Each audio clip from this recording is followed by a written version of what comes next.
You are listening to Leaders and Legends, a podcast produced by Veteran Strategies and featuring conversations with fascinating and impactful men and women who have shaped our world, our communities, and our history. My name is Robert Vane, Principal of Veteran Strategies, and your host for our discussion. You are listening to Leaders and Legends, a podcast presented by Veteran Strategies, an Indiana-based public relations enterprise, and sponsored by Garmon Construction, Leaders and Legends LLC, the Grand Hall and Conference Center at Historic Union Station, the McGinley's Golden Ace Inn, and NFP, a national insurance broker with strong local content. Our podcast is featured on the All Indiana Podcast Network in partnership with Wish TV. You may find Leaders and Legends at allindianapodcastnetwork.com. Thinking of starting a podcast or need to host a public meeting? Let Leaders and Legends LLC be your partner as you look for new ways to communicate your message. Please contact Chris Spangle and me at leadersandlegends.net. As always, all our podcast interviews are dedicated to the legacy and generosity of P.E. McAllister. Our guests today are good friends. We're sitting here in the Wish TV studio having some old home week stories. Ken Owen is a trusted veteran communicator, having spent nearly 2 decades as a television anchor and reporter before joining his alma mater, DePaul University, as its chief external communicator. Today he is principal of KO Communications and Strategies, working with clients in business and higher education. He joins the many members of the DePaul Mafia to come on the Leaders and Legends podcast. Owen's award-winning TV career includes stints in Fort Wayne, Asheville, North Carolina. Did you broadcast from the house, Biltmore? No, but we actually broadcast out of an old mansion next to the Grove Park Inn. It was probably the best broadcast setting I've ever been in. And Indianapolis, of course. He covered a wide range of newsmakers, including Ronald Reagan, Desmond Tutu, Paul McCartney, Lena Horne, Gerald Ford, and Billy Graham, whom Owen accompanied to the then Soviet Union in 1988 for the millennium of the Russian Orthodox Church. We're going to make sure we talk about that. Patty Spitler. Woo! She's in so many Hall of Fames I can't even count. Yeah, well, they gave me a brand new car. Oh, no, they didn't. Darn it. Oh, shoot. She had has had a nearly 50-year career in radio and TV broadcasting, and was one of the first female morning drive radio disc jockeys in the country. We're going to talk about that for sure. How about that? WKRP. Yeah, well, it actually was in Dayton, Ohio. WTUE-WVUD for the voice of the University of Dayton. You're a flyer? I'm a flyer. Yes. How'd you know that? Very good. From 1982 through 2004, Patty was a news anchor and entertainment reporter for Wish TV right here in Indianapolis. She has won an Emmy and has been nominated 17 times for her work at Wish and on independent shows, and has won the Indianapolis Star's Best Local TV Personality Award twice, where she beat out Ken Owen. Absolutely. In 2018, Patty received the state's highest broadcasting honor by being inducted into the Indiana Broadcasters Hall of Fame. And it was just announced she will be inducted into the 2023 Emmy Silver Circle for her lifetime award-winning TV journalism. And that's a big deal. Wow. You guys are a big deal. Wow. Patty's got me lapped. No, I feel like I should go to sleep now. This is an awful lot of stuff. But I'm very grateful. I'm very, very grateful. I mean, it's kind of embarrassing, but I got to do what I love, and I still get to do it with Pet Pals TV and Great Day TV. So I've been very lucky. Made some sacrifices, yes, along the way, haven't we all? But you do what you love, and if you can continue to do it, that keeps us above ground, so I'm happy for that. And we'll talk about it, but Patty's also a fighter, and she's reinvented herself a couple of times. And she sure has. Yeah, there's some great takeaways for people about you, and you inspire me. Really? I inspire you? Absolutely. I thought I perspired you, but it's Those are the old days when we used to move around. Remember fast. the time when we were on set together and people thought that we were dating or something? So I came in Well, you dressed. kept goosing me. Oh, this is going to be fun! And I came in with a veil and a like a wedding dress on. We just did part of the show that way. You don't remember that? I blocked that out. We actually egged him on. Yeah, I'll have to find That sounds like picture. us, I'll yeah. have to- yeah. So we're here with Clyde and Dion. Oh, I'm very sorry. We're here with Ken and Patty. You can obviously tell within the first 30 seconds that they have known each other for a long time and love and like each other. So we talked a little bit about your backgrounds. How did you meet? We were together on a show, actually, and I truly believe this was way ahead of its time. We were on a show from 5:30 to 6 o'clock, and it was kind of like a lifestyle show. Mm-hmm. Nobody else was doing it at that time. So we were on for 9 months, and then Ken went on to do anchoring, more anchoring. So Ken came in to do that show with me at 5:30 to 6, and then I got absorbed into the newsroom and went back to doing stories again, and I was doing entertainment too. So it was still a busy time. But I do think that our show had a lot of potential that just needed a little more crafting at that time. Ken? I What came was the from show called? Was it Indianapolis Afternoon? No. or It something was like the 5:30 news. Just 5:30 And, news, yeah. And it was lighter. It was a lighter. Yeah. Most days, yeah. I think it started really light. And Well, if she's wearing a wedding dress, it couldn't exactly been funereal. We had fun. Even in the worst of circumstances, I'm going to have fun on the air. But I think I came from WLOS in Asheville, where I was the main anchor, and they had been looking for someone to be basically the number 2 to Mike, and I missed the Midwest. I'm from Chicago, and so I was jonesing to get back here, and Patty and I probably met like shooting promos for the show, which would have been in August of 1989. So you were hired to partner with her. Yes. Yes. Okay. I was doing the noon news as well with Ray Rice, and they decided they wanted to expand. And to fit my personality better, it'd be better to have a lighter show where you could have. In the news, you had lots of 30-second, here's a house is on fire, someone ran into somebody, where we could have more of a personality with whoever we brought in. And at that time, a lot of celebrities were coming into town too. Remember, and they'd come on our show. It was. I thought it was a great fit. Just not. There were some things that just weren't right about it. But luckily, we both got absorbed. I use that word again into other aspects of Wish TV, and it worked out for the best. Yeah, well, I was backing up Mike. So when when Mike was off, I do the 5:30, 6, and 11. Yep. And there were days, Patty, that we led with crime and things. I mean, there were days we. It was an odd. I'll tell you what made it fail is that they just didn't give us resources. Ray Rice did a piece every night, and Ray is wonderful. So we had a feature at the end of it. Mike Andrevet had a consumer report. Yeah, I think Mike. almost every other night. Debbie's health scene got moved to the 5:30, but it was kind of in some ways, it was a little aimless. I think we were just kind of that glue between the 5 and the 6, and they sold spots, and I think we actually even had a heavier spot load from 5:30 to 6. So it was a tricky thing. And the audience wasn't used to it at that time. They're like, "What is this? What's going on here?" What year was it? This is 1989. 89. 89. And it probably lasted, 2 years? 9 months. Was it 9 months? Yes, just like the birth of a baby. 9 months, and we're on to something else. Because that's not my recollection. But then I wound up doing it with Mike. Remember, because it was Mike and Debbie at the top, then Mike and I, and then Mike and Debbie again at 6. It was goofy. And I brought kept his doing the name new up. news, and then I also had a 4 times a year I did a Patty special, half-hour special, which did very well. I did that from 1990 till 2004. Wow. So that was a lot of work. As you mentioned his name, and he was on my list of questions, but let's get to it because I don't want to forget. We watched, so I was born in 1967. We only watched Channel 8 growing up because Mike Ahern was Catholic. Is Catholic. And my family's Catholic. Wow. So talk to us a little bit, please, about Mike Ahern. I've only met him twice. He was very kind both times, but I'd love to obviously sit down with him. But he was like the rock, paper, and scissors of local TV news. He was Walter Cronkite for Indiana. Yeah. And a nice guy, too. I'll start off with that. Great fellow. What you saw on TV is what you got. I mean, he was tender, but he could be tough, too, to get the stories done. But he had a great heart.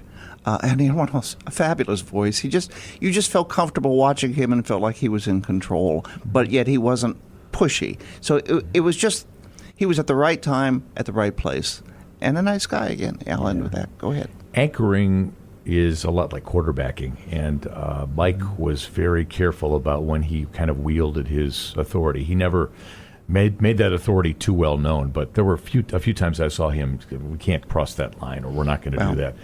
He was great about that, but the thing about Mike was he had this incredible sense of humor. Oh, yes. And I'll tell you a story. Is this PG or PG-13? We're fine. Okay. We're fine. It's Okay, East Side podcasting, so you know. Say what you say. Right down the hall here. It was it was the month of May, and it was 500 Festival time, and our general manager, who was a wonderful guy, by the way. No, Paul Karpowitz. Was on the 500 Festival committee, and Paul was, he was the best. The best. General manager ever. Yes. Lee was the news director. Right. Forgive me. And, Lee Giles. And I shouldn't short shrift Mike Fiorelli, who wound up running Dispatch for a while. I worked for him in Asheville. He was also a great general manager. But 500 Festival time, Paul was on the board, and somehow we'd made this kind of crazy deal with the devil, where every day there'd be because Disney was sponsoring the 500 Festival. We had Disney stuff in the newscast right before weather every night. So we're in the break, and Mike and I are discussing, because we're going to come out and we're going to do a piece about Disney, and then Stan Wood's going to have the weather. I think Stan was still here at that point. Stan. And Mike starts talking about, why are we doing this with Disney? I mean, they're a corporate entity. It's really not journalistic. And so we get into this, back and forth about it. Well, we come out of the break, and I've got, a graphic over my head. Children at Riley Children's Hospital had a wonderful guest today. Snow White visited. And I look over, and Mike is simulating an act. Act of mercy? At this point, the video's up. So I'm off camera but reading a VO. Mike is over, doing with that elfin grin on his face, something that... Did you get it through? Did you make it? Oh, no. Because, that's the thing about if Mike did that kind of thing, you were just done. Because just the look on his face and knowing how serious he could be and how respected he was. But here's the dean of Indianapolis news anchors, simulating a BJ while I'm trying to get through a Snow White voiceover.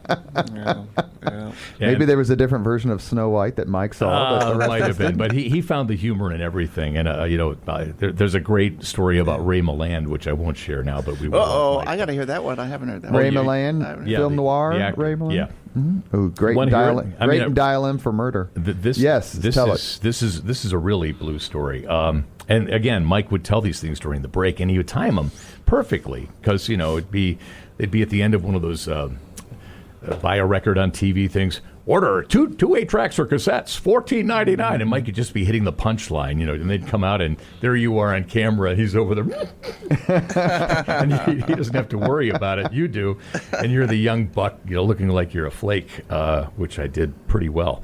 No, Mike was telling the story about, it had to be 66, 67, 68, but he and Sid Collins went to...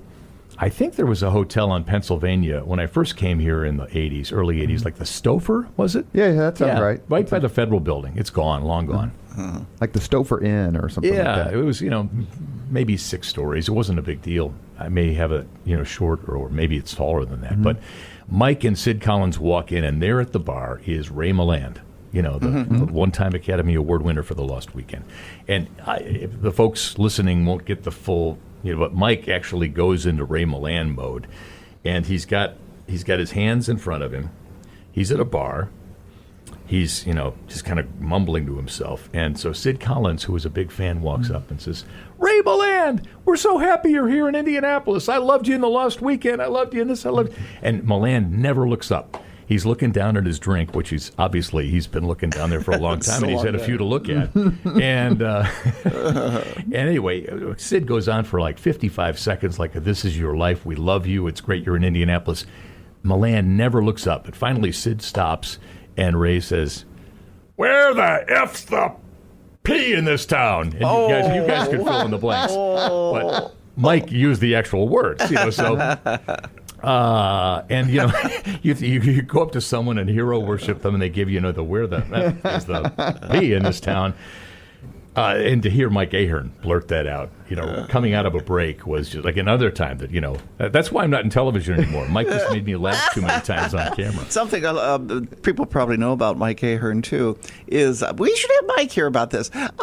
Mike was not the tallest of gentlemen. Correct. So I'm a big girl, so if I were to substitute for Debbie, and Debbie and I are both about the same height, you'd had to make sure your chair was down a little bit so that you were the same height, so that you weren't taller than he was. And he knew this. I mean, he wasn't upset by this, but it's something like now when you do the news, you have to walk around everywhere. And, sure. It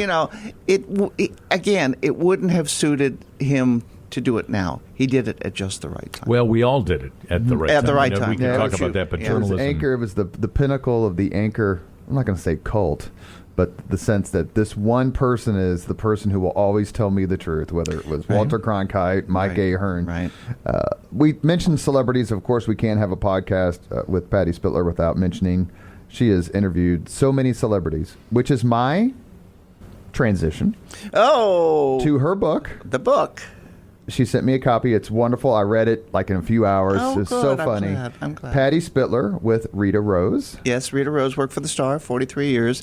And this came about because we were going through during the pandemic, she'd come over and help me pick up dog poop and stuff. Mm-hmm. Oh, can you say fine. poop on the air? Okay. Well, I think I beat you to that. It was dog poop. It's okay. And, we'd talk about something, and we went through my basement. I had these boxes, pictures and things I didn't even know I had. She goes, you need to write a book. I need to write a book. So I would tell her stories, and then she would write them down and send it back to me, and she calls it pattying them up. Mm-hmm. But she actually forced me to do this book, which I'm very proud of. I'm taking no money from it. Proceeds go to rescues and shelters. So there you go. The book is titled, and I'm going to ask you about your relative pronoun usage here.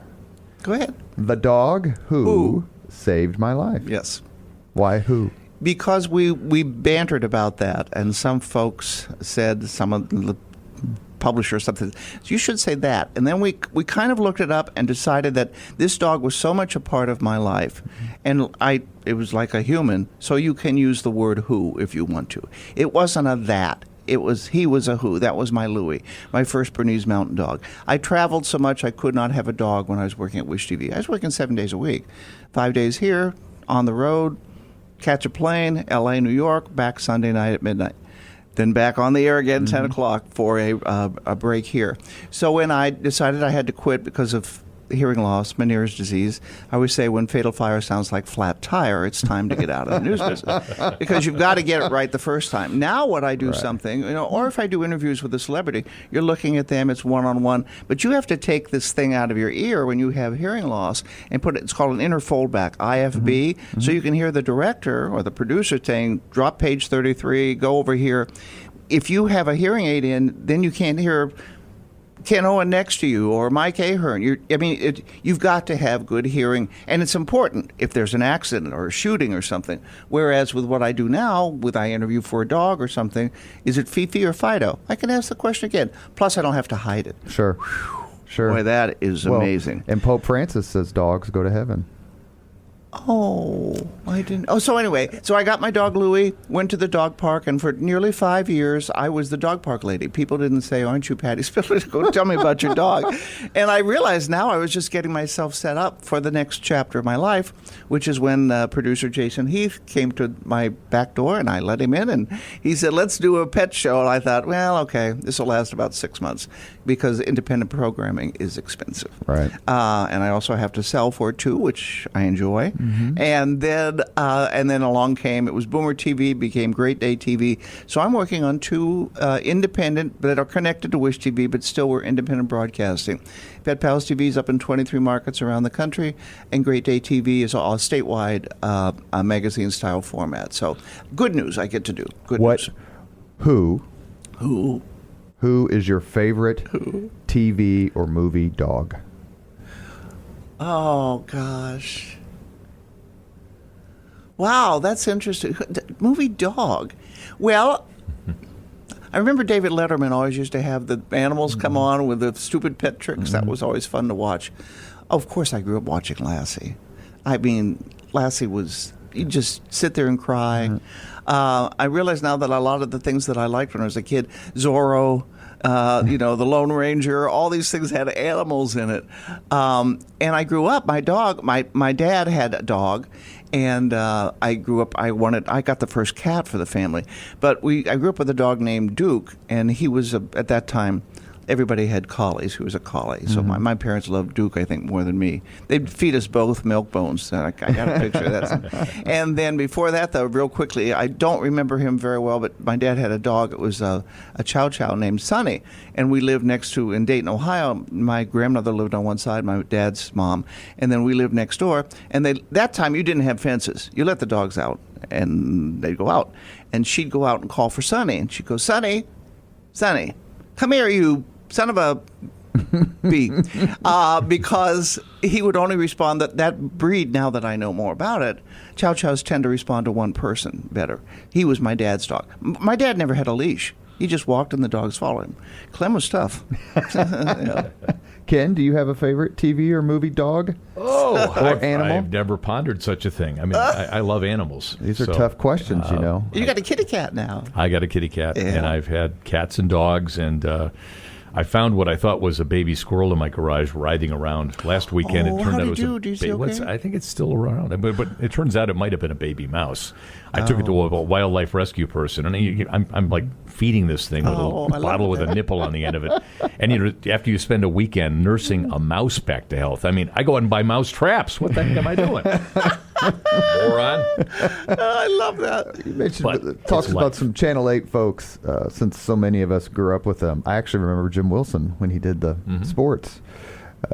Mark Patrick, speaking of sports, he was such a phenomenal presence. He's so talented in the early 90s. I haven't seen him in a while. Love to get him on this podcast. He'd be great. We have several mutual friends. He has such a good sense of humor, such a fun sense of sports history. What was it like? What did he bring to Channel 8 that, no offense to Ed Harding or any of the other folks, because obviously I remember Chet Kopic. Oh, yeah. What did he bring to Channel 8 that wasn't there? Well, I think, Fred Khalil was here when I was here, and Freddie went on to Atlanta and he just recently retired. Just retired. Fred was a great guy. They all were. I mean, sports is one of those where you have to have a personality. Right. Yeah. Love them. I remember Mark Patrick told me that. Love you or hate you, they need to know your name. Yeah. And he's right. I think Mark brought to the sportscast what David Letterman brought to the weather on THR. Okay. Although, when he was at 13, which probably was then, it was still THR, but it was a different affiliation. Well, I remember when Channel 6 and Channel 13 flipped. Right. Went from ABC to NBC. Right. But I think that Mark was astute enough to know that sports fans wanted sports. They didn't want it watered down. But he found every occasion he could to throw humor into it, whether it was the Dick Ray, Iowa, Ken Owen Valley, and I mean everybody had a thing. Dirk Laennec, yeah. Which Jay Leno stole that. Remember, he stole that bit. I liked it when he was trying to do Safer Out and would ask Debbie or somebody, Debbie Knox, on the Safer Out. Before the actual call took place. And I found a tape the other day from 1987, Ed Harding doing the same thing. So, I think Mark was more definitive about it. And Debbie, you make the call. Franchise. Let's ask the franchise what he thinks. Yeah. But, he brought a lot of color to, I think there are a lot of people that... well, heck, today a lot of stations have a very truncated sportscast, if anything. So that's an indication that there is an element of the audience that just doesn't care. The game happened 12 hours ago, or you're recapping a Colts game from yesterday. Maybe you give him a minute and a half, but Mark could find a way to bring in the person who didn't care about the games at all. And there's so many other ways to get your sports information. I mean, you could watch Pardon My Eruption and he had so much humor. Some of the things he did, and I don't know that he could do it now. I mean, I know that sense of taking those chances. You might be in trouble to do it now. Let's bring that time back. Debbie Knox. You both worked with her. She actually lived in Irvington, which is where I grew up. She lived off Lovers Lane on the Parkway. Very, very nice. Couldn't have been nicer, as a matter of fact. Yeah. Love to have her on the podcast. She said she would do it. I just need to follow up.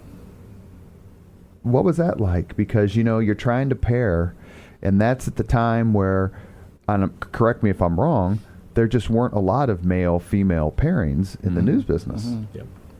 Well, when I came into town to do Indianapolis Afternoon with Dick Wolfsey, she was doing the noon news. And then after that show went down, and Dick went on to do other things at other stations, then came back to Wish. But anyway, they wanted me to do the noon with Ray Rice. But when I first came here, I remember turning on the TV when I was in the hotel room waiting for my interview, and there was Debbie Knox on the noon news, and she was doing it by herself. Then they took her and paired her with Mike for the 5 o'clock, 6 o'clock, I think it was 6 o'clock, and then the 11 o'clock, which was sometimes at 10 o'clock. Remember that? Right. They'd do it earlier because of the time change. So, but she was always nice. We're still good friends. We have the same birth date. I think I'm like 3 hours older. Yeah. And, This is where you don't ask the follow-up. This is Right. where you I don't get it. ask. Well, we were toddlers when we started. So, yeah. So anyway, we're still great friends. She's a wonderful lady, and I know things I shouldn't tell, so I won't, but she's just terrific. She's just terrific. I co-anchored hundreds of shows with her, Yep. and because whenever Mike was off, I was there, and Mike was off a lot because he'd been there a long time, so he had that right, which is good. But Debbie's the consummate pro, and yes. And the great thing about Debbie is, and it's not always true of co-anchors, she always had your back, and that made you have her back, and you.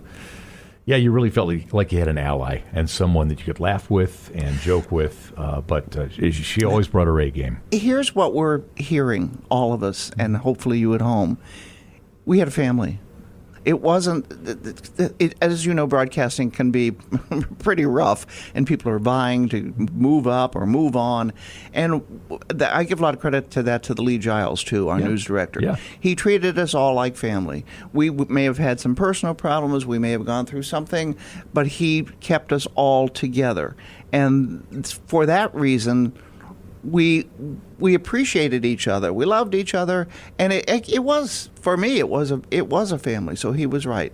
I think Lee deserves a lot of credit for that. Absolutely. And I think the other thing is, you were talking earlier about the time you grew up in and we grew up in and worked, and it was a magical time to be in broadcasting because we'd come out of the golden age, where the station signed on.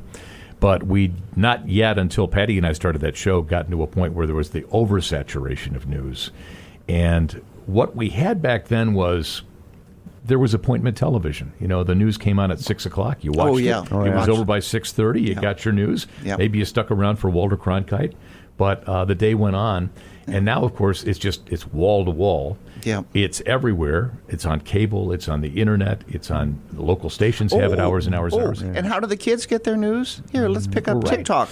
Let me look at my iPhone. But I would say I know siloed. 20-years, they don't have TVs. They don't have No, TVs. but we're siloed. And what we had when we were growing up, and this is not a boast or anything, but there was a sense of a community that you only get now with the Super Bowl. And you used to get it on election night. People would watch elections and they'd go, "Oh, wow, the election's happening." Now, even that's divisive. Let me ask. Go ahead. Something else that just hit me. You hit me on a lot of levels there. Oh, You've been poking me. The thing is that there's a lot of people that they think are anchors now, and they're not. They're TV personalities. If you go on Fox, MSNBC, these people, they're not Walter Cronkite. No. And they're espousing their views and the views maybe of the people around them. A lot of it is politically motivated. And I'm pretty sure, I wasn't never... no, we weren't like that. We just, here's the news. Well, they're commentators. We had a story to throw to. Yeah.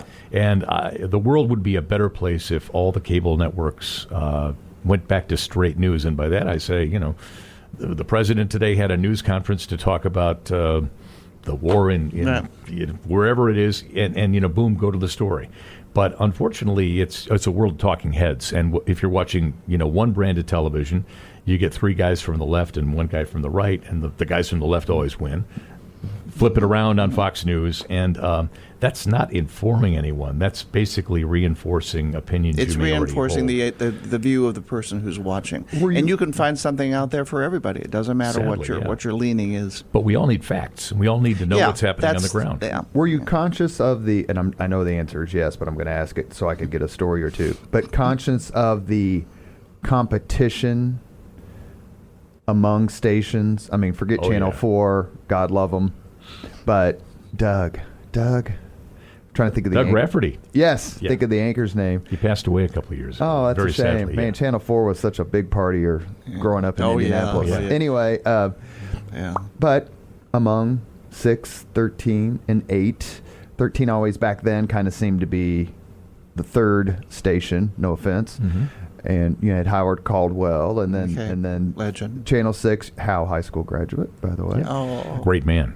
And so that 90s Channel 6 kind of came into its own with Clyde and Dion, but right. for so much of the 70s and 80s, it was Channel 8. How aware were you of what other stations were doing and what other journalists were doing? Well, we were also CBS, which helped a great deal. In the 70s especially, yes, yeah. At 80s, yeah, we were CBS the whole time.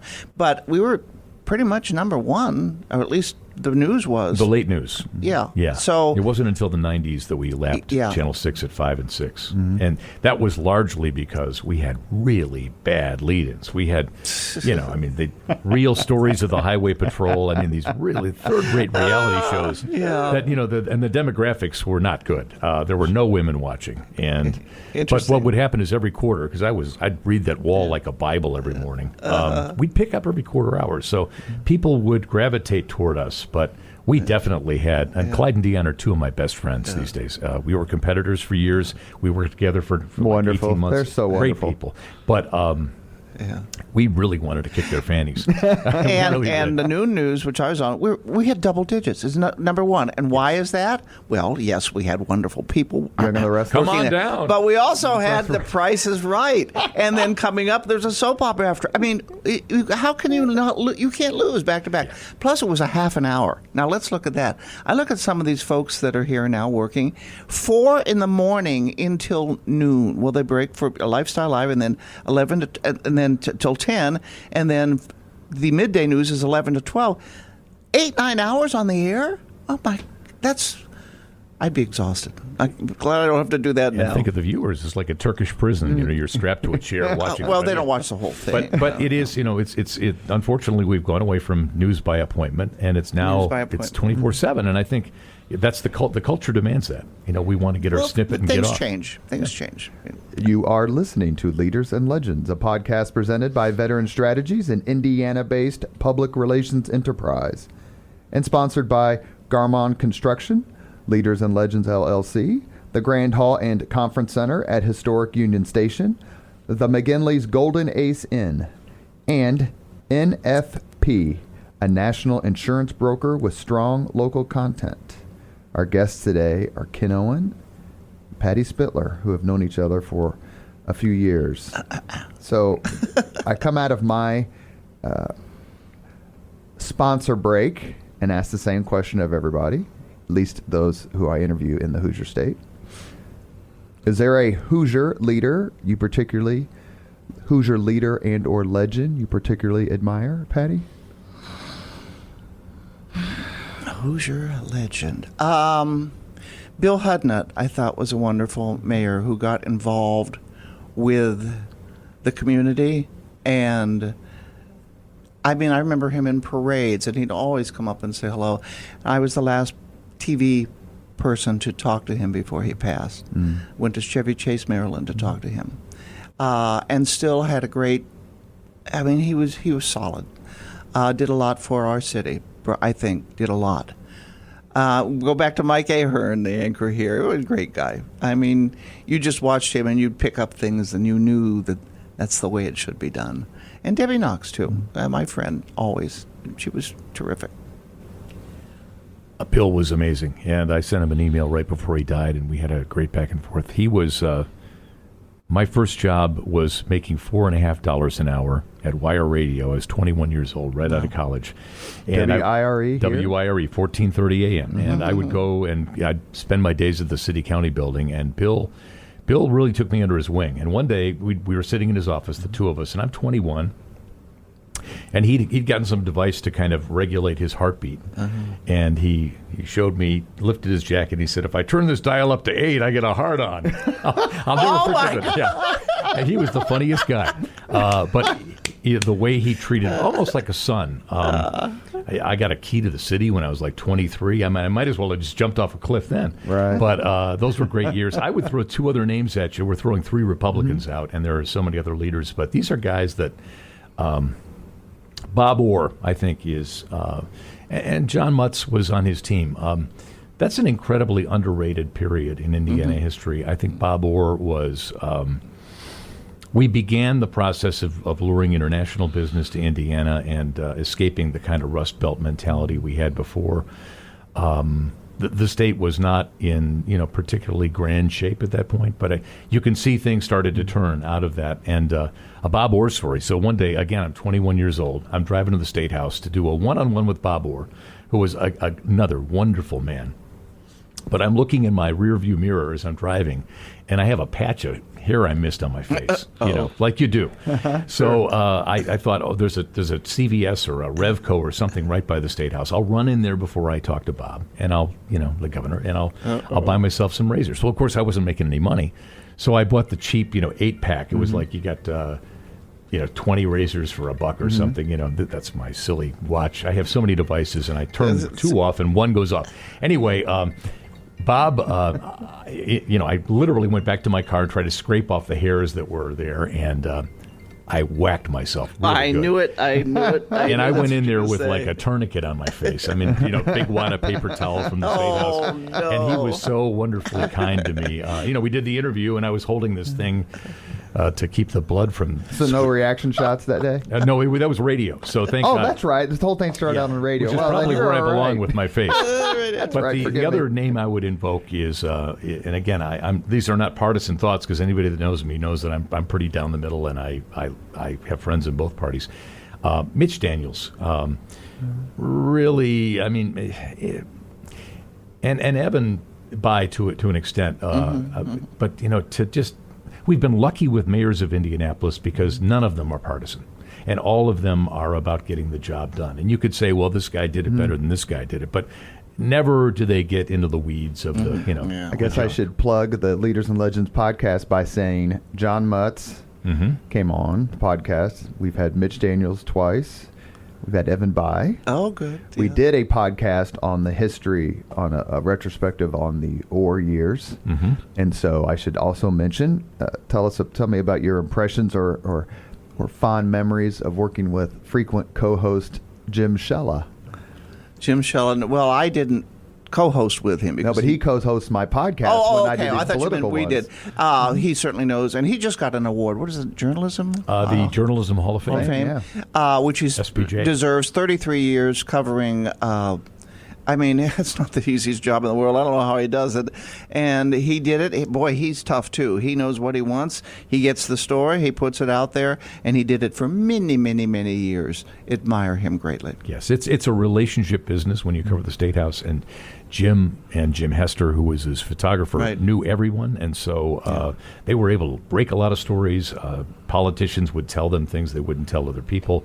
And Jim always had that kind of mischievousness about him in terms of just the way he went about things. And that laugh. Yes. Oh, that laugh, like a laugh. horse roar in the newsroom.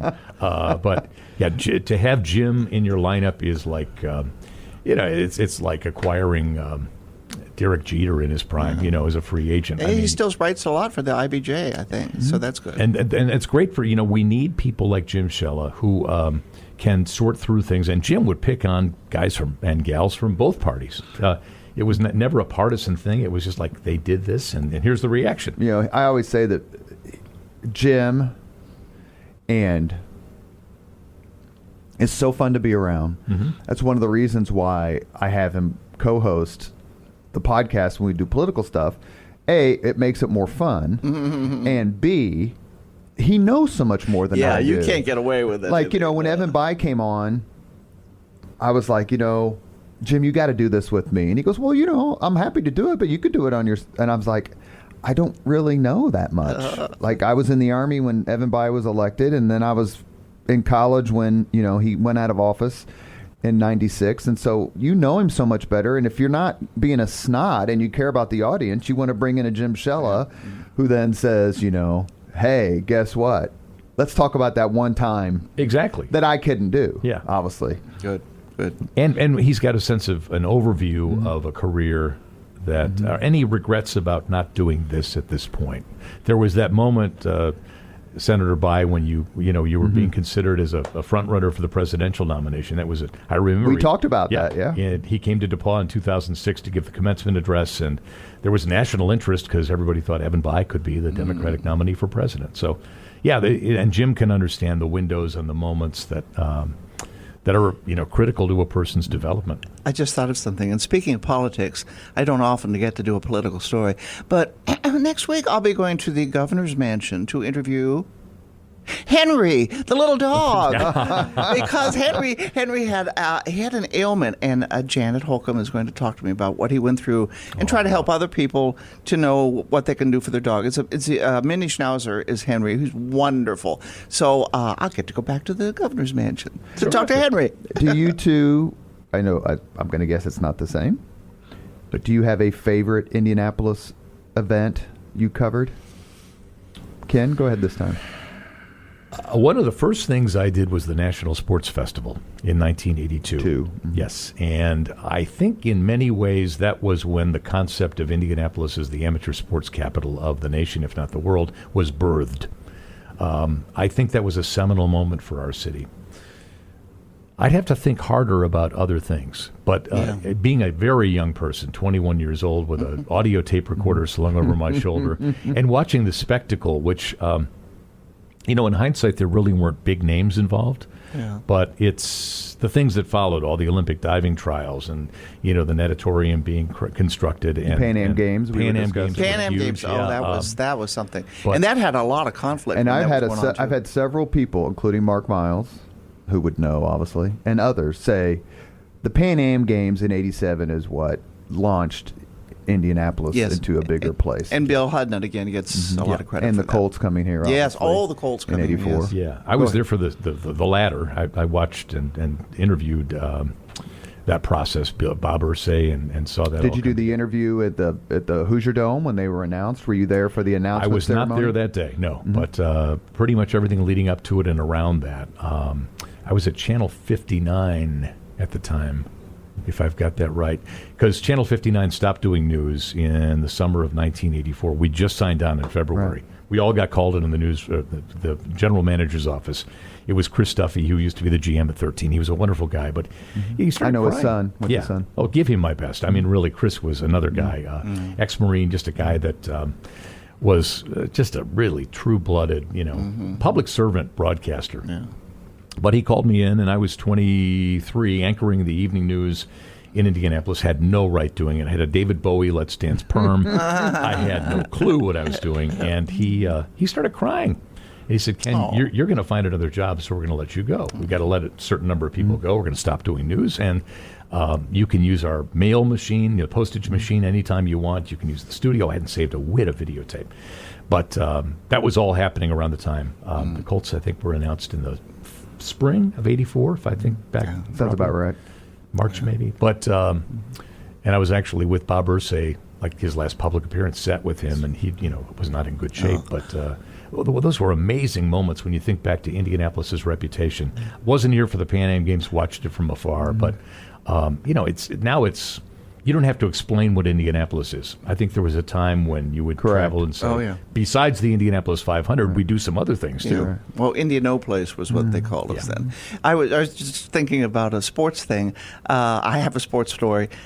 He used to come in here a lot to do interviews, Peyton Manning. And at that time, we now know Peyton loves to be on. He has his celebrity friends. He loves to be on. And at one time I was talking, I can't remember his name, one of his agent type things. He wanted to do movie reviews with me. Now, wouldn't that have changed everything? But things were starting to change here, and I could see that, with my hearing, it was time to go. So I pursued it a little bit, but then I let it go. But can you imagine Peyton Manning doing movie reviews? Would that have been something? That'd be a whole book right there. My thing was I'd work Monday through Friday, and Saturday morning I'd get up at 7:30 and go to Borders Bookshop up at Keystone at the Crossing. Because they had, it was wonderful, free refills on coffee. And so I'd sit and read the magazines, and I'd buy a few books and get a bag of CDs, and I'd be there for 4 hours. Wow. And then I'd either go next door to Cafe Patachou, or I'd go to Champs if it was noon, and, watch a game or something, get a sandwich, maybe have a beer. It was Saturday. Well, on this particular Saturday, I went to Champs and sat down, There might have been 5 people in there, and I had a beer and a sandwich, and this big guy lumbers in, and Peyton and I knew each other just because I was on television, and he's Peyton, Right. You shouldn't know me, but you should know Peyton. Anyway, he goes, "Hey, man, you mind if I sit down?" Sure. So he proceeded to watch Edgerrin James get drafted with me. You think about how quaint that is. I bought him a Coke. We sat and talked for a while. The fourth pick in that draft. I think. Yeah, but he just wanted to see it go down. Wow. And you think about how crazy that is. Well, why wasn't he in the war room? Well, right. Yeah. Right. Was there a war room? I mean, what did it entail? But one question I want to make sure that I ask you guys, and I've asked handsome Dave Barris Oh, yeah. and other people this question, because my life, as you become aware of things, it kind of paralleled this. And we're in a studio at Channel 8. I'm looking up at some pictures. And we did a podcast with Richard Hall, who was the one who was kidnapped by Karitzis. How much has technology changed since you were birthed into electronic journalism? I know the answer is unfathomably so, but what about it do you think has made it better or worse? I mentioned Karitzis because in February of 77, when he was abducted, that's when local stations got their first kind of live trucks. So that's the first time I ever heard the F word. It was when Karitzis was spewing it, which was funny because my mother was in the Marine Corps, so you'd figure I'd hear it all the time. But I didn't. How much has technology changed the news business? We both want to jump in on this. Yeah. I see some things that I never thought I would see. People holding up an iPhone and here it's instant news. Did they check it? No, because it can be instant, and that's what people want. But then again, is it right? Are you getting the right story? And when we went out, you go out with a photographer. A lot of these younger people now, they have to do it all by themselves. They have to shoot it. They have to set up the story. They have to come back. They have to edit it, and then they have to front it on the news. Whereas we had a photographer. I think with my brain about what questions am I going to ask? What's it going to do? The photographer at that time, they were all male. They're thinking about the lighting. How does it sound? What looks good for a backdrop? What do you need to do? So they're worried about the technical stuff, and I'm worried about the talky stuff. That's not the way it is now. One person has to do everything. So yes, you might get it instant, you might get it fast, but does it look good or sound good? Sometimes iffy. That's my take. Well, here's the critical thing. When we were kids, young kids, you shot on 16-millimeter film. We didn't. Our predecessors did in the business. You took it back to the station. You processed the film. Jim Mora processed. and then, you would edit the film and put it on the air. So there was a lag. You had time to think about it. You had time to breathe in your head. Then we got Betacams. And before that, I guess we had U-matic machines, 3/4-inch tape machines. But they were clunky. The Betacam really slimmed it down. But still, you had to go out and shoot it, bring it back to the station, cut it into something you could use.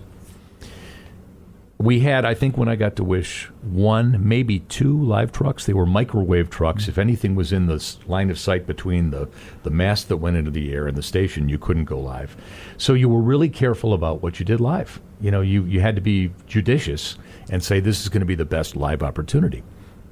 In 1996, I remember being downstairs in the newsroom. Our consultant came into town and said, from this day forward, it's going to be news in progress. It doesn't matter unless it's happening right now. And, of course, I raised my hand and asked a couple of questions that seemed all right, but I got funny looks. So here we are today. We've gone from 16-millimeter film, where you might have to wait till the next day to show it, to you want to be first. Live stream. And instant. And any of us can broadcast. We're now to a point where we each have our own printing press and broadcast tower. And from the user standpoint, I think what we've lost as a culture, and it sounds like an old man, which I guess I am, but there was some magic in The Wizard of Oz airing once a year, and if your mom called you to dinner at 6:30, you missed the whole transition from black and white to color. You'd have to wait till next Thanksgiving to see it. I think the end user is different now. We want it now. We want it fast. We want it boiled down. We want it easy.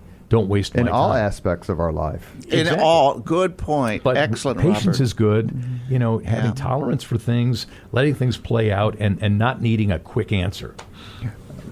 Yeah. When we were doing the interviews, when we started this interview, we chuckled about WKRP in Cincinnati and Patty's role. So much of when you look back, Patty's role as a morning disc jockey in Ohio, not on the show. I guess we could start calling her Jennifer, couldn't we? Why not? Sure, Bailey. Anyway,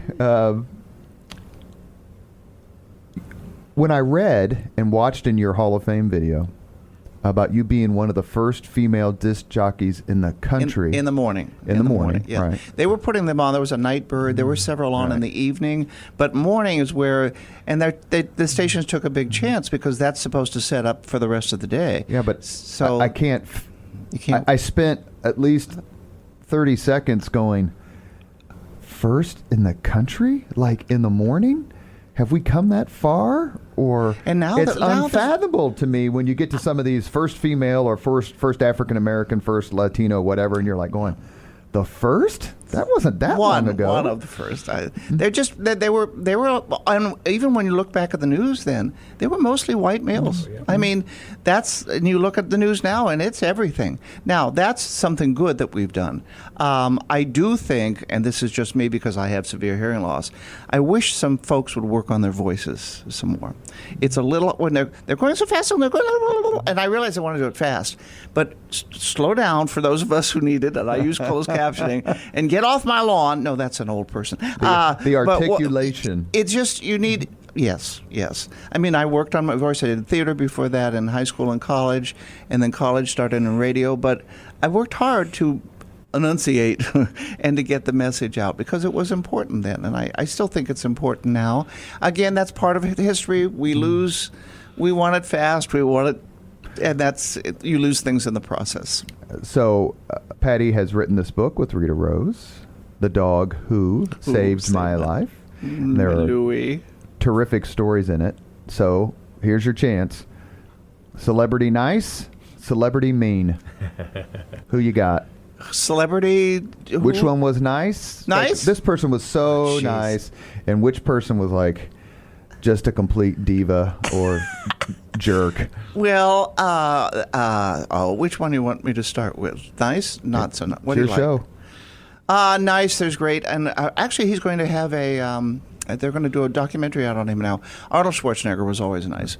And at that time, he was doing the 80s and 90s. I interviewed him about once every 2 months. He was in every movie in the world. And he was so easy to do as far as you go, hi, Arnold, what are you working on? Boom, he'd go. And this is sponsored by Coca-Cola. And the other thing is, he'd always say, if I walked in with, those days I could wear a skirt or a dress, he'd say, oh, Patty, you look wonderful.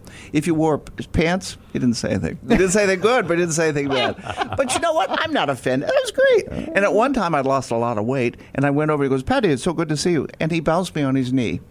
Oh. By golly, that was great. Nice guy. Still, and I wish him well. He's talking on his, from what I've seen, on the documentary, The Good and the Bad. Right. We know that some of the things he's done. Interviewed, and he's in the news right now, is Michael J. Fox. He's going through Parkinson's. Sure. I mean, we have to also realize that even for big celebrities, time is of the essence. I mean, it comes and it goes. Yeah. Morgan Freeman, wonderful guy. I went to...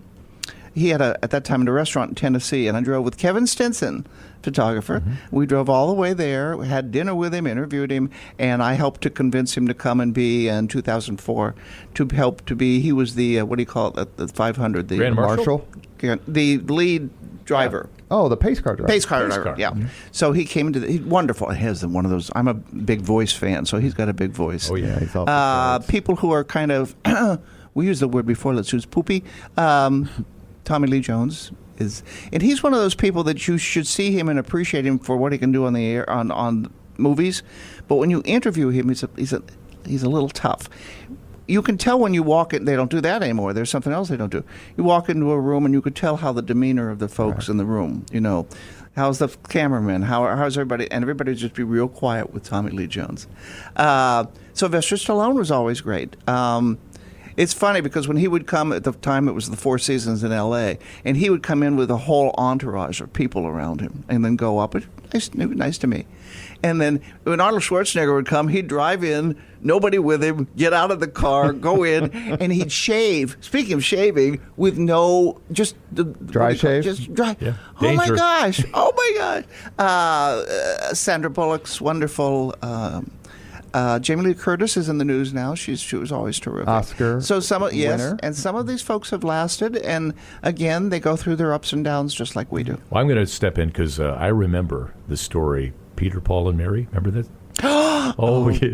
She remembers. Give it up. So Mary Travers, who I think has passed away, so she can't get mad at us about this. Yes. Unless they have podcasts in heaven. You never know. She was here to be. They were here. Peter, Paul, Wouldn't Mary. that be a God-cast? Oh, Also, Kiss you came go. in. When Kiss came in, they did somewhat the same thing. Yeah. That's when they used to come in because there weren't podcasts, and they didn't do. So they came into the station. and they'd wait around the lobby, and sometimes we'd send Go them upstairs. to the general managers like Really? conference room. Yeah, They go upstairs, So and I wanted some food, and I remember I went out and got them some food. you got Mary Travers a tuna fish sandwich at Crawford's Deli. You remember all of Oh that? yeah, and that building never should have been raised. I drove in and thought Crawford's ought to still be there. We walk over there for lunch, but she brought the tuna fish sandwich back. This is Patty's money, Patty's time. She gives it to Mary Travers, who sang "Puff the Magic Dragon" in 1794, whenever that was. Right. And didn't she smear it on the walls or something? They left that place a mess. I have Really? never seen anything like it. I mean, we were all stunned. There was just throw it on the floor, throw it out there. I mean, what? How? Why? Maybe she didn't like the sandwich, or maybe they didn't like the. But come on, have a little sense of heart, a little sense of style, a little. But this building, when Patty was doing her thing, in a madcap way, was crazy. I remember coming up from downstairs to get the mail one day, and Alan Parsons from the Alan Parsons Project, who's a big man, he's like 6'5", 6'6", was sitting there, waiting to come in for the noon show. Shirley Jones was down in our commissary. Oh, Shirley Jones. Which was just the dingiest thing in Oh, the Shirley world. Jones made us set her in a different locations because she has a good side and a bad side, and she wanted to make sure that you did these things, to a point. But when they start demanding, and again, they were stars. They were big stars. Yeah, Shirley just, Jones, We were obviously, just news people, So some of them made some demands that they could get away with. Then who's the gal that did the puppets? Lamb Chop. Sherry Lewis. Sherry Lewis. She was asleep. She went into the makeup room, I remember, and I went in to see if she was okay to come in. She has her head down on the table. She fell asleep. She went. Lamb Chop snores. Did she tell you? Maybe that's it. But Keeps you up all night. these are things that and that they can't do now because the stars generally don't do it, and they're not. As far as what I did with celebrity interviews, they won't do that again. Yeah. They won't spend thousands of dollars to send me or someone out to L.A. or New York. You know why?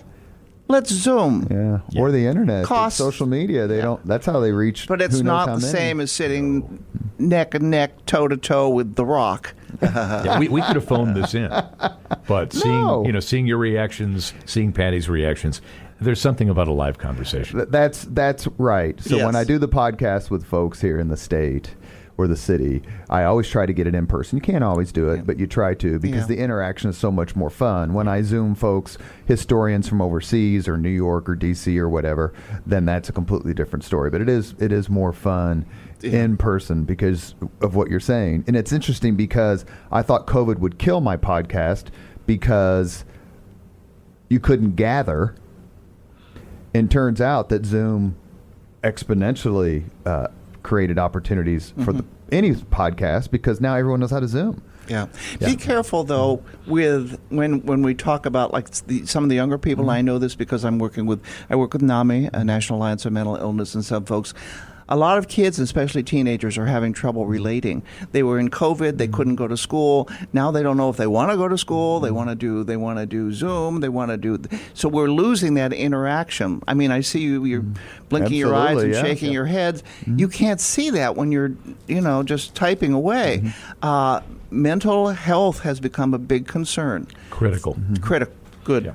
We have reached the point in the Leaders and Legends podcast where we ask the same 5 questions of all of our guests. 5 questions. So members of the news media do not get these questions in advance because I never got any questions in advance when I got lit up by Shella. Punk. You ready? All set. All right. What was your first job? We'll just go Ken and then Patty on each one. In broadcasting or in the world? In the world. Sizzler Steakhouse, Westmont, Illinois, 1977. $2.33 an hour, I think. Reich's Department Store, Dayton, Ohio. I was a senior in high school, so that would have been 1971, 72. And I sold bras. Next question. You know, it's not too bad you guys couldn't have switched jobs. Ken, what was your first concert? Paul McCartney and Wings, 1976, Chicago Stadium. Oh, that is someplace. Kevin Finch is crying. First big concert, Chicago. And I remember, I've never been good on my feet. I remember I fell down the stairs. I was at Hara Arena in Dayton, Ohio, and I tripped down the stairs. Yeah, but they were good, Chicago. Two good ones, that's for sure. Yeah.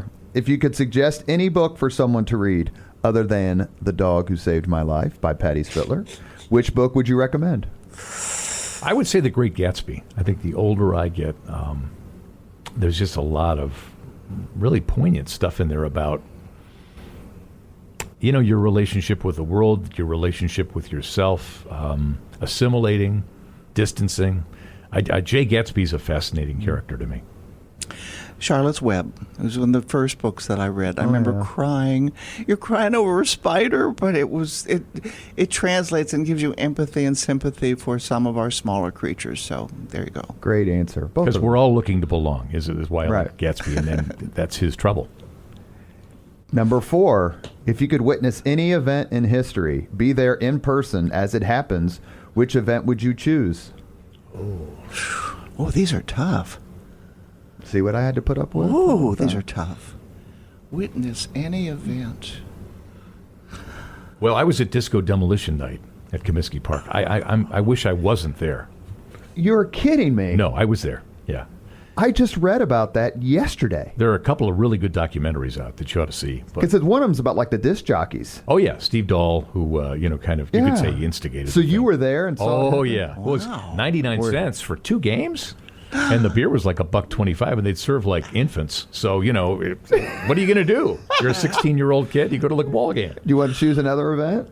Since you were at one of the life-altering events in history. Well, that's one that keeps coming up.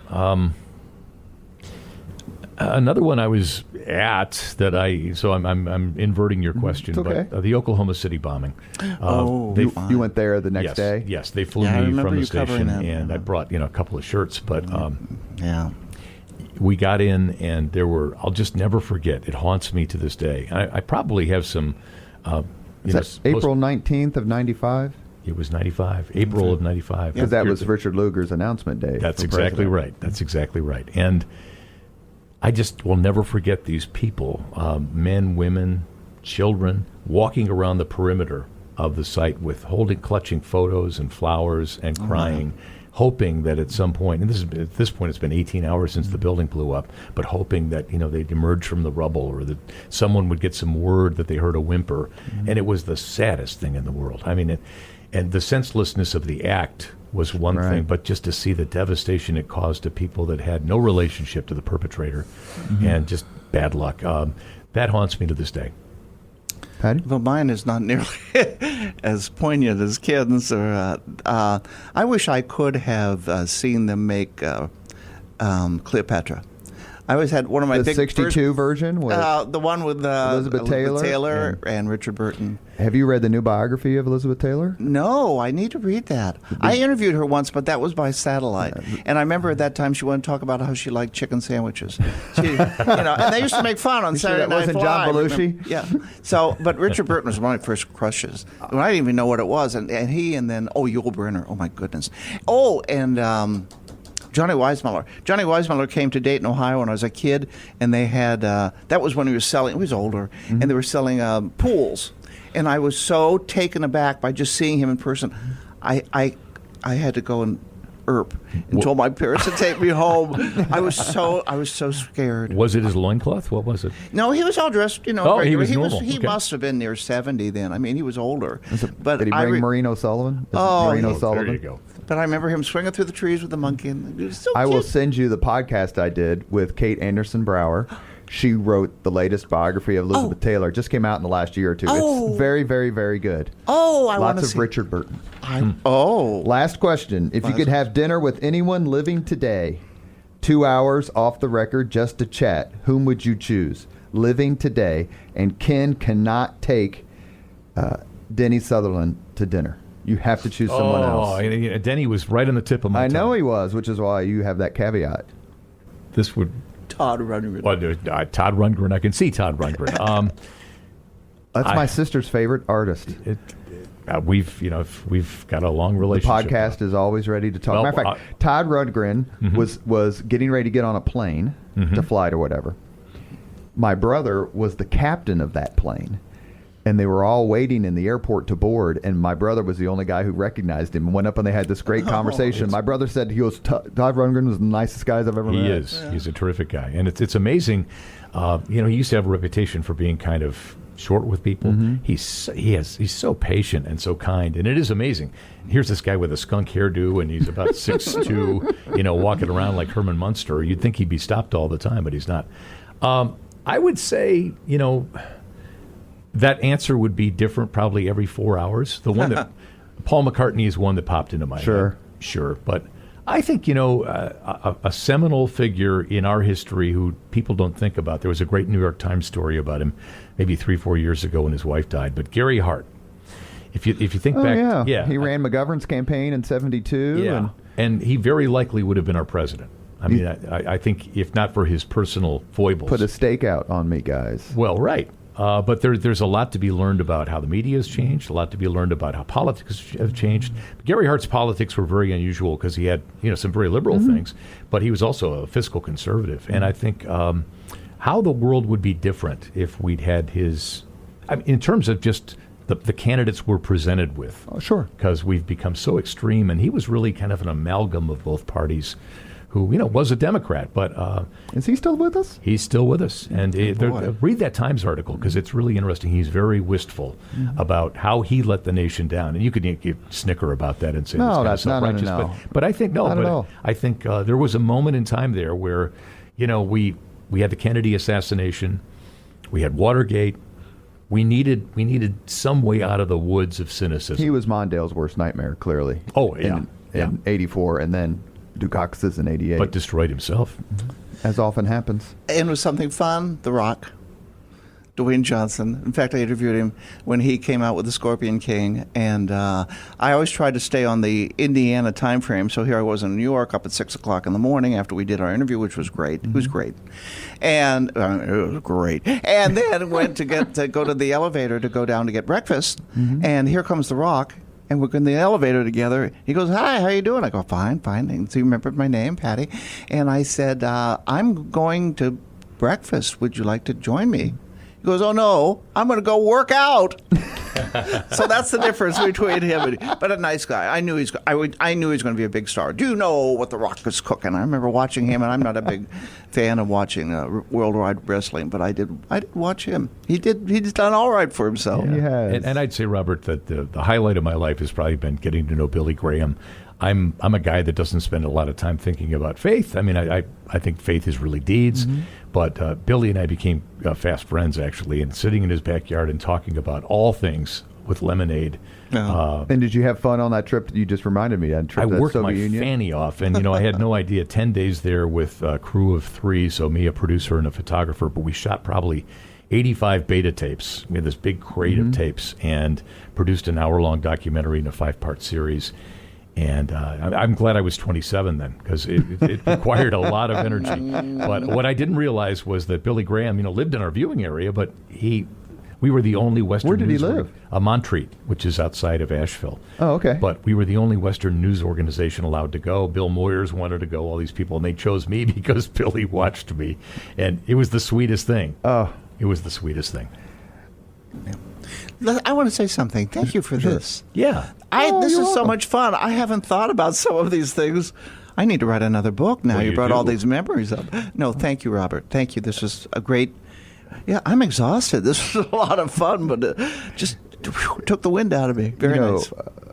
Before I thank the sponsors one last time, growing up in this city, realizing how much it's changed, in just my lifetime, let alone in the last 10 or so years, stretching back to the Super Bowl.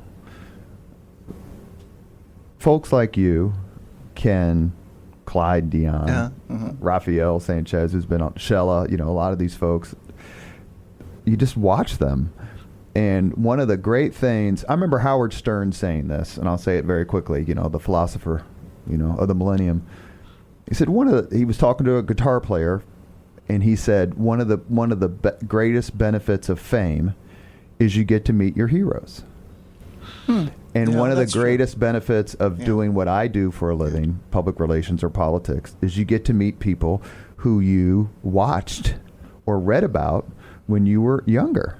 And for the two of you to come on together is such a joy. I'm very grateful for you to do it. Obviously, we had a lot of fun. We could certainly do a two-parter if you like. Oh, boy. And, anytime. You have been listening to Leaders and Legends, a podcast presented by Veteran Strategies, an Indiana-based public relations enterprise, and sponsored by Garmon Construction, Leaders and Legends LLC, the Grand Hall and Conference Center at Historic Union Station, the McGinley's Golden Ace Inn, and NFP, a national insurance broker with strong local content. As always, all of our podcasts are dedicated to the legacy and generosity of P.E. McAllister. Our guests have been Ken Owen, DePaul Superman. Oh, just a regular guy. Would Toby McClamrock say that? Oh, I think he would. I hope he'd be that kind. No, John Hammond Toby's say that? Those guys are superstars. John Dillon say that? Another guy. We could go on, obviously. Yeah, it's a long list. And Patty Spitler, the author, along with Rita Rose, of The Dog Who Saved My Life. You two were wonderful. Thank you so much for your time. Wait, is the check in the mail? Okay. Yes, the check will good. be in the mail. It won't be for anything, but I'm happy to just send you a blank check. Well, and thank you for your kindness, Robert. And Patty is a star. I'm just a guy that used to do it, but this means a lot. You both have been wonderful to me during my entire career. I'm very grateful. Thank you. Thank you. Thank you very much for listening to Leaders and Legends, brought to you by Veteran Strategies Incorporated. If you want to contact us about this program or our menu of public relations services, please send us an email at robert@veteranstrategies.com. That's robert@veteranstrategies.com.